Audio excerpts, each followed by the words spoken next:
다석사상으로 다시 읽는 중용사상, 공자가 사랑한 하느님 25번째 시간입니다. 오늘은 사유사호 군자, 화를 쏘미 그이 같음이 있으니 라는 제목으로 말씀드리겠습니다. 자왈 이 가로되 사유사호 군자, 화를 쏘매 그이 같음이 있으니 실저정곡 바로 못 맞추고는 반구적이신 도리어 제 몸에서 더욱더 발음을 바람이로다. 논어 두 곳에 활 쏘는 이야기가 나옵니다. 그러나 중용에 나오는 이런 구절은 나오지 않습니다. 중국 사람들이 익혀야 할 6가지 재주 가운데 활쏘기도 들어있습니다. 문인인 공자도 활쏘기를 한 것 같습니다. 공자는 음악에도 조예가 깊었는데 활쏘기도 잘하였으리라 생각됩니다. 몸이 건장하였다고 전합니다. 활을 쏘아서 정곡을 마치지 못하였으면 활을 쏜 나 자신에게 문제가 있다는 것입니다. 관역 탓도 활 탓도 아니라는 것입니다. 공자는 말하기를 군자는 잘못된 탓을 내게서 찾는데 소인은 남에게서 찾는다. 또 공자가 말하기를 참으로 나를 바르게 하면 다스리는 일에 종사해도 무슨 일이 있겠는가. 나를 바르게 못하면서 어찌 남을 바르게 할 것 같은가. 맹자는 말하기를 대인이 있어 나를 바르게 하면 모든 것이 바르게 된다. 또 맹자는 내가 구부러져 있으면 남을 곧게 할 수 없다 라고 하였습니다. 공자의 말씀 중에 가장 큰 울림을 주는 말씀을 고르라고 한다면 이 말씀을 들겠습니다. 하느님을 원망치 않으며 사람 탓도 안 한다. 아래에서 배워서 위에 다다랐다. 나를 알아주는 분은 하느님뿐이시다. 공자의 이 말씀을 생각할 때면 아버지, 나의 아버지, 아버지께서는 무엇이든 다 하실 수 있으시니 이 잔을 나에게서 거두어 주소서. 그러나 제 뜻대로 마시고 아버지의 뜻대로 하소서 라고 한 예수의 말씀이 떠오릅니다. 이 공자의 말씀과 예수의 말씀은 속뜻이 같다고 생각합니다. 사람이 여기에 이르면 하느님 아들 자격을 갖춘 것입니다. 예수가 하느님 아들이듯이 공자도 하느님 아들임이 분명한 까닭이 여기에 있습니다. 예수, 석가, 공자는 삶의 목적이 짐승인 제나에서 하느님 아들인 얼라로 손나는 데 있다는 것입니다.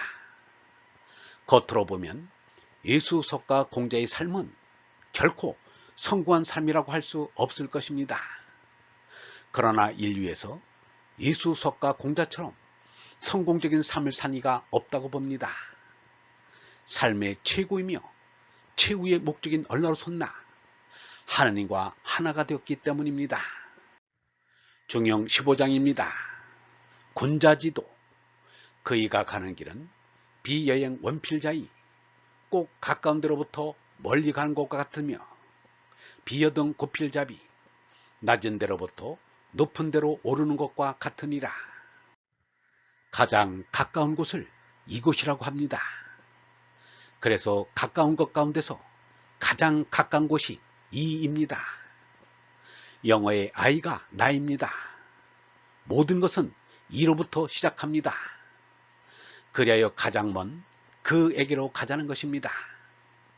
그에게로 가는 데는 지구와 우주를 버리고 가정과 나라를 버리고 몸을 버리고 죄나를 버려야 합니다. 마지막에는 종교조차 뛰어넘습니다. 죄나를 버리는 것이 모든 것을 버리는 것입니다.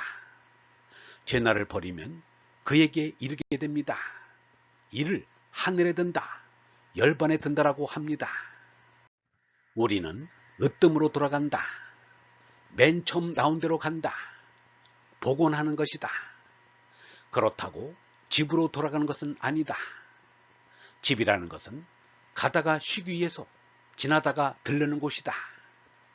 자신에게 가까운 곳은 다 버려야 한다. 집에 대한 것을 버리고 싶다. 그러니까 이 지구도 우리에게는 집에 지나지 않는다. 마침내는 집을 내버리고 나가야 한다. 지나가는 한순간밖에 안 되는 이 세상을 버리고 간다면 섭섭하다고 한다. 그러한 바보들이 어디 있는가? 하느님은 법원 추원이요 경이 원지다. 하느님을 가까이 붙잡겠다면 안 된다. 하느님을 멀리서 찾아야 하며 그것이 학문이 되어야 한다. 학문을 낳지 못하는 신앙은 미신이다. 아버지의 신비를 찾는 일은 그것이 학문을 낳는 데 있다. 하느님이 안이 계시는 곳이 없는 비미요 어린데 멀리 계실 까닭이 없습니다. 그 개체인 제 나는 아주 작아 온통인 하느님은 원대하여 멀고 크게 느껴집니다. 그래서 하느님께로 돌아가는 것은 멀리 가는 것처럼 느껴집니다. 유영모는 이렇게 말하였습니다. 하느님은 원대하여 보이지 않고 근소한 것만 보인다.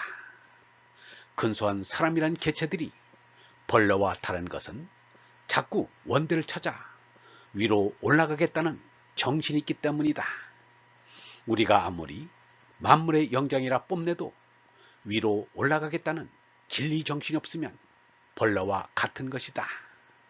우리는 머리 위에 하느님을 존중하겠고 하느님께로 더 가까이 올라가겠다는 일념으로 어렵고 괴로운 삶을 이겨나가야 한다. 이것이 하느님께 바치는 효이다. 하느님의 얼이 영원한 생명인 참나이다. 또 나는 아무래도 낮은 데 떨어진 것 같다.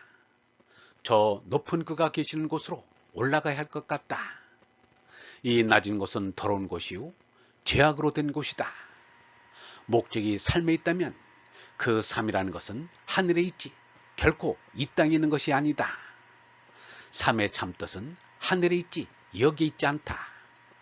참뜻은 영원한 허공인 보이지 않는 데 있지 여기 이 환상계에 있지 않다. 땅이라는 것은 물질계를 말한다. 세상 사람은 거의 세상을 잘 다스려야 한다. 또는 땅덩어리 나라를 잘해 나가야 한다고 한다. 그러나 하늘에 가는 길을 잘해야지 세상이나 나라를 잘 다스려야 한다는 것은 기어코 헛일밖에 되지 않는다. 사람들은 하늘에 먼저 할 일을 땅에 먼저 한다. 사는 목적을 하늘에 두지 않고 이 세상에 둔다. 이 세상에는 우리가 가질 목적이 없다. 이 땅에서 참이라고 하는 것은 상대적 참이지 온전한 참이 아니다. 경애하는 얼번 여러분, 이 세상에는 우리가 가질 목적이 없습니다. 우리가 생각할 것은 오로지 이 땅의 상대적 참이 아니라 하늘의 온전한 참임을 알아야 합니다. 영성신학원 다속 아카데미의 하늘소리였습니다.